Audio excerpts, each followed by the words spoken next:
ओम नमः शिवाय।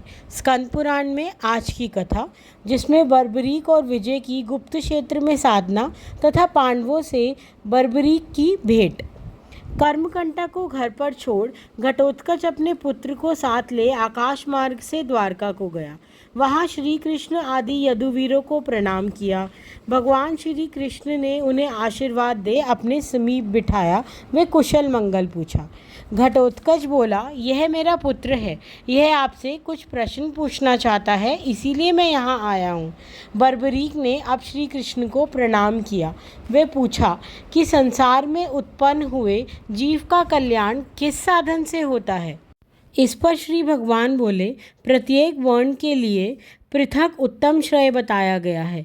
ब्राह्मणों के लिए तप, इंद्रिय संयम तथा स्वाध्याय, क्षत्रियों के लिए बल ही साध्य है, वैश्यों के लिए पशुपालन और कृषि विज्ञान, शूद्र के लिए दिव्यों की सेवा।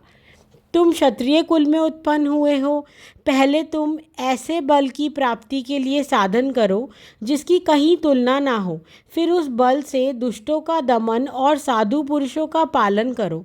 ऐसा करने से तुम्हें स्वर्गलोक की प्राप्ति होगी। देवियों की कृपा होने से बल प्राप्त होता है, इसलिए तुम देवी की आराधना करो।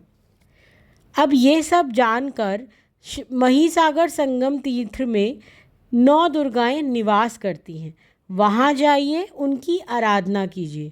श्री कृष्ण ने उसे सुहृदय का नाम प्रदान किया।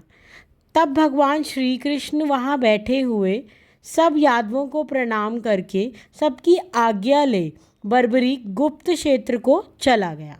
अब सुहृदय, जो नाम उसे श्री कृष्ण ने प्रदान किया था, सुहृदय गुप्त क्षेत्र में रहकर कर्म के द्वारा पुष्प, धूप और नाना प्रकार के उपहारों से तीनों समय देवियों की पूजा करने लगा।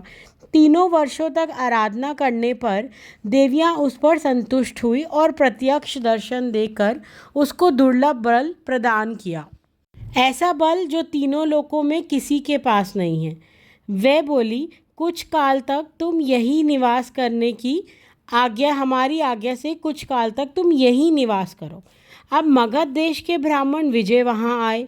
उन्होंने कुमारेश्वर आदि 7 लिंगों का पूजन आरंभ किया, जिससे चिरकाल तक देवियों की आराधना भी करी।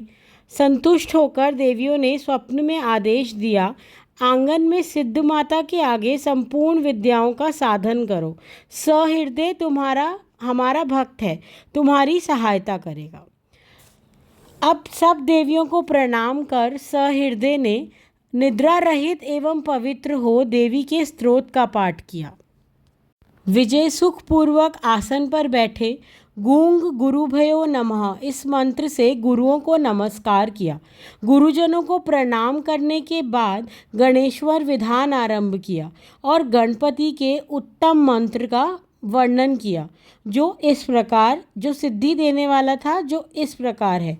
ओम गांग गींग गूंग गें गों गह, यह 7 अक्षरों का मंत्र है। अर्थात गण नामक ऋषि विघ्नेश्वर देवता, गंग बीज और ओम शक्ति है। चंदन, पुष्प, धूप, दीप, नैवेद्य से मल मूल मंत्र का जाप किया। अग्निदेव का आवाहन करके आवाहन के पश्चात गंग गणपते स्वाहा इस मंत्र से होम करना शुरू किया। जो इस प्रकार इस उत्तम मंत्र का साधन करता है, उसके समस्त विघ्न कष्ट दूर हो जाते हैं। विजय भी इसे जानते थे। उन्होंने जप करके गुगल की आहुति दी और सिद्धि विनायक का पूजन किया। उसके बाद सिद्धांबिका को नमस्कार करके वैष्णवी महाविद्या का जप किया, जिसके स्मरण मात्र से ही सब दुखों का नाश हो जाता है। आज की कथा यहीं समाप्त करती हूँ। कल हम विजय की साधना कैसे शुरू हुई उसका बखान करेंगे। कथा पसंद आ रही हो तो स्कंद पुराण की आगे की कथाओं के लिए हमारे चैनल के साथ जुड़ें। चैनल को लाइक, शेयर व सब्सक्राइब करें और कमेंट में हर हर महादेव व ओम नमः शिवाय ज़रूर लिखें। ओम नमः शिवाय।